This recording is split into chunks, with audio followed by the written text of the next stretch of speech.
হয়, বেশভূষণে কি মতুয়া হয়? কোনোদিন হয় না। হরিচাঁদ ঠাকুর তাই দশরথকে বলছিলেন, 3 বেলা স্নান করে কে হয় বৈরাগী, পান কৌড়ি জলে থাকে সেও কি বৈরাগী? দশরথকে বলেছিলেন হরিচাঁদ ঠাকুর। দশরথ 3 বেলা সন্ধ্যা করত, আহ্নিক করত, মালা জপ করত, দ্বাদশাঙ্গে তিলক করত, হ্যাঁ, চৈতন্য চরিতামৃত পাঠ, ভাগবত পাঠ, গীতা পাঠ। আপনি কতগুলো করেন আমি জানি না, উনি সব করত, সব সমস্ত কিছু করত, এবং দিনন্তে একবার সেবা করত, তাও তেল ছাড়া, হলুদ ছাড়া, নিরামিষ আহার করত, মাছ মাংস কিছু খেত না, হ্যাঁ, একেবারে শুদ্ধ বৈষ্ণব যাকে বলে, এইভাবে জীবনযাপন করত। হঠাৎ একদিন পালা জ্বর হয়েছিল দশরথের, তাই পালা জ্বরে আক্রান্ত হওয়ার পরে আর কিচ্ছু করতে পারে না। কৃষ্ণ সেবা, শাস্ত্রগ্রন্থ অধ্যয়ন, মালা জপ, তিলক করা, গায়ত্রী মন্ত্র জপ কোনোটাই করতে পারত না। এইভাবে শুয়ে শুয়ে খালি কান্না করতো, হে গোবিন্দ, তোমাকে তো সব সময় আমি ডাকতাম, তোমার নাম গুণাগুণ করতাম, তা আজকের আমার এই ব্যাধি হলো কেন? এই পালা জ্বর আমার হলো কেন? একদিন ভালো থাকে একদিন হয়, একদিন ভালো থাকে একদিন হয়, এরকম ভাবে জ্বর আক্রান্ত হয়ে হাড় কয়টা আছে আর কিছু নাই। কেউ কেউ বলছে যে এই ওরাকান্দিতে হরিচাঁদ ঠাকুর এসেছে, এই ওরাকান্দি যাও, গেলে তোমার এই জ্বর ভালো হয়ে যাবে। তখন গিয়েছিল, যে যাই, বিশ্বাস হয়নি যে ওরাকান্দি কোনো ভগবান কোনো অবতার এসেছে, এটা বিশ্বাস হয়নি। কেন? কিছুদিন আগেই তো গৌরাঙ্গ মহাপ্রভু আসলেন, আবার কোন ভগবান আসছে? তা ভগবানের কিছু নিদর্শন থাকে, ভগবানের মধ্যে কিছু লক্ষণ আদি থাকে, সেগুলো দর্শন করলে বোঝা যায় যে উনি একজন ভগবান, বা উনি একজন গোসাই, উনি একজন বৈষ্ণব, উনি একজন মহারাজ, বোঝা যাবে, তার দর্শনে বোঝা যাবে। তার দর্শন করেছিল কি? হাতে পায়ে ঊর্ধ্বরেখা, ধ্বজবজ্রাঙ্কুশ, শঙ্খ চক্র গদা পদ্ম, হ্যাঁ, যত যত চিহ্ন ছিল এগুলোকে দর্শন করেছিল। গজস্কন্ধ, কোকোনদ, করপদতল, নখচন্দ্র, নখমুদ্রা, অতি সুনির্মল, নখ চিকুন, ত্বক চিকুন, নাভি সুগভীর, আজানুলম্বিত বাহু কমল শরীর, দক্ষিণ অঙ্গে রক্ত তিল রক্তিম বরণ, এই চিহ্নগুলো সমস্ত থাকে ভগবানের চরণতলে। মীন, শঙ্খ, চক্র, পদ্ম, গদা, এই সমস্ত চিহ্ন ভগবানের চরণতলে ছিল। এই সমস্ত চিহ্ন দর্শন করে তারপর আত্মসমর্পণ করেছিলেন, যে ঠাকুর, আমি তোমাকে চিনতে পারিনি, তাই আমার চিনতে অনেক দেরি হয়েছে, তাই আমার আজকের এই পালা জ্বর, আমি তোমার চরণে আত্মসমর্পণ করলাম। ঠাকুর, আমার জীবন যৌবন দেহ মন সমস্ত কিছু তোমার চরণে অর্পণ করে দিলাম, তুমি আমাকে গ্রহণ করো। এটা হচ্ছে আত্মসমর্পণ। আপনি যদি আত্মসমর্পণ করতে পারেন গোবিন্দের চরণে দেহ মন প্রাণ, তাহলে আপনি বৈষ্ণব, তাহলে সে মতুয়া, তাহলে সে হরিভক্ত। আগে আপনাকে আত্মসমর্পণ করতে হবে। আমরা গান গাইব হরিসঙ্গীতে, আপনারা অনেকেই শুনেছেন গান। সবার পিত দেহ ও আবিত্ত কিয়া, আবিত্ত সাবিত্ত তুমি সর্বমূলাধার,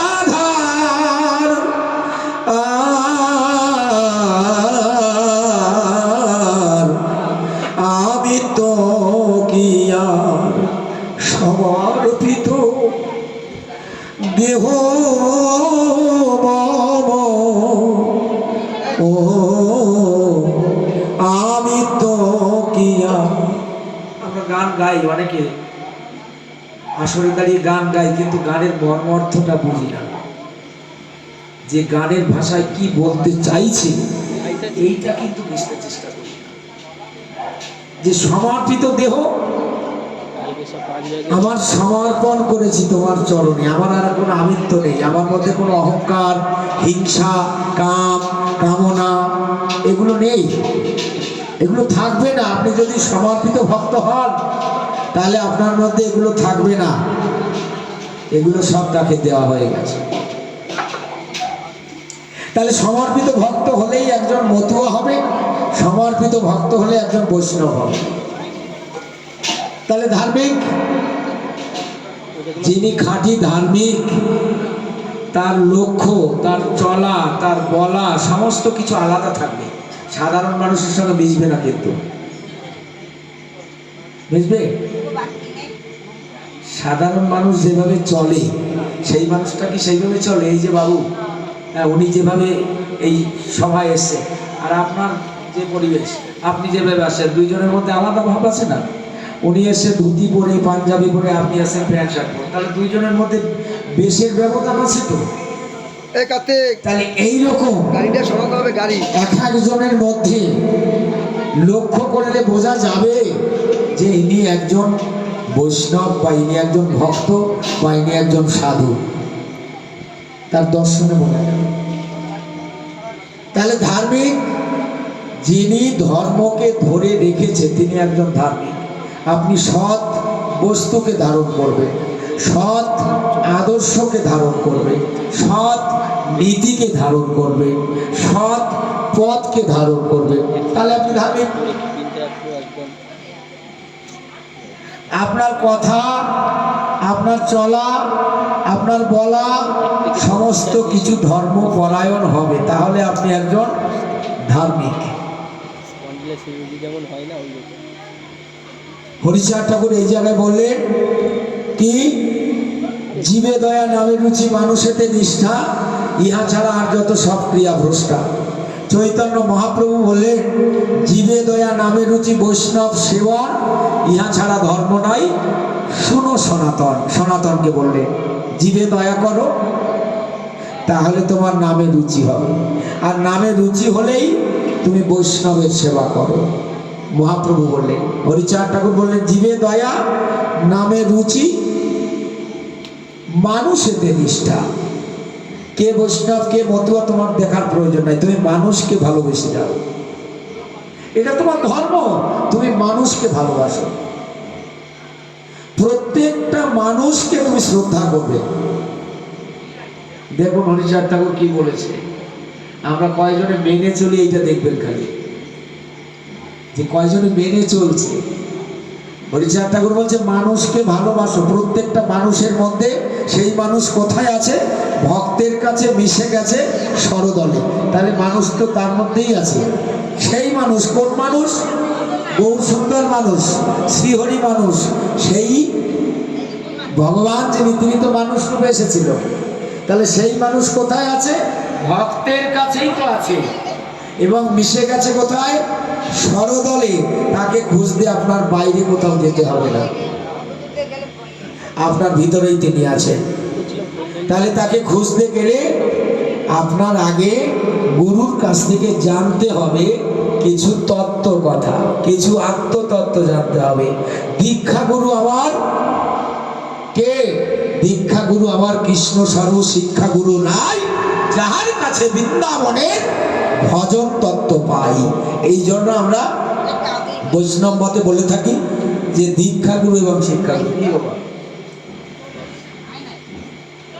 দল আসছে, আমরা ছেড়ে দেবো, আর কিছু কথা বলে ছেড়ে দেবো। তাহলে ধর্মে কর্মে, এই খালি মতুয়া কথাটা আলোচনা হচ্ছে, আর কিছু না। আমার এই প্রফুল্লদা এইখানে আমাকে নিয়ে আসছে, আমি এই সম্মিলনে আসছিলাম আর এইখানে আসলাম, এই দুইবার কুন্তি ঘাট এসেছি। হ্যাঁ, খালি মতুয়া কথাটা দেখেন আলোচনা কোথায় যাচ্ছে। তাহলে ধর্মে, এবার কর্মে। কর্ম গুণে হয় বারানী, কর্মগুণে হয় রাজরানী, সাক্ষী তার অশ্বিনী ফেরা। অশ্বিনী ঘোষের গানে আছে, কেউ কর্মগুণে রাজা হয়, কেউ কর্মগুণে ভিখারি হয়, কেউ কর্মগুণে এই বাড়ির দেখা গেল বাসন মাজে, ঘর মোছে, হ্যাঁ, কাজ করে। আবার এই বাড়ির একজন মা আছে, সে রাজরানী। এটা কিসের গুণে? কর্মগুণে। তাহলে যে যেমন কর্ম করবে সেই কর্ম অনুপাতে ফল পাবে। আপনি যা কর্ম করবেন সেই কর্ম অনুপাতে আপনি বৈষ্ণব হতে পারেন, আপনি কর্ম অনুপাতে গোসাই হতে পারেন, কর্ম অনুপাতে আপনি মহারাজ হতে পারেন, কর্ম অনুপাতে আপনি ডাক্তার হতে পারেন, কর্ম অনুপাতে আপনি ব্যারিস্টার হতে পারেন, কর্ম অনুপাতে আপনি একজন বড় মন্ত্রী হতে পারেন। আপনি যেমন কর্ম করবেন তেমনই আপনি ফল পাবেন। এই জায়গায় হরিচাঁদ ঠাকুর বলেন ধর্মে কর্মে, এইবার নামে। খালি ডাঙ্কা বাজি একটু সময় মাথা চাকালাম, নাম করলাম, হয়ে গেল, আর নাম করবো না? কি আর নাম করবো না? মহাসংকীর্তন গানে বলছে, অজপা বল যারে সেই মানুষ হাওয়া ভরে, এই ঘরে বিরাজ করে ঘর বেঁধে সাততলা। সাততলার উপরে সেই মানুষ থাকে। তাহলে অজপা, যা সহজে জপা যায় না তাহাকেই বলে অজপা। কতবার আসা যাওয়া করে আমাদের মধ্যে?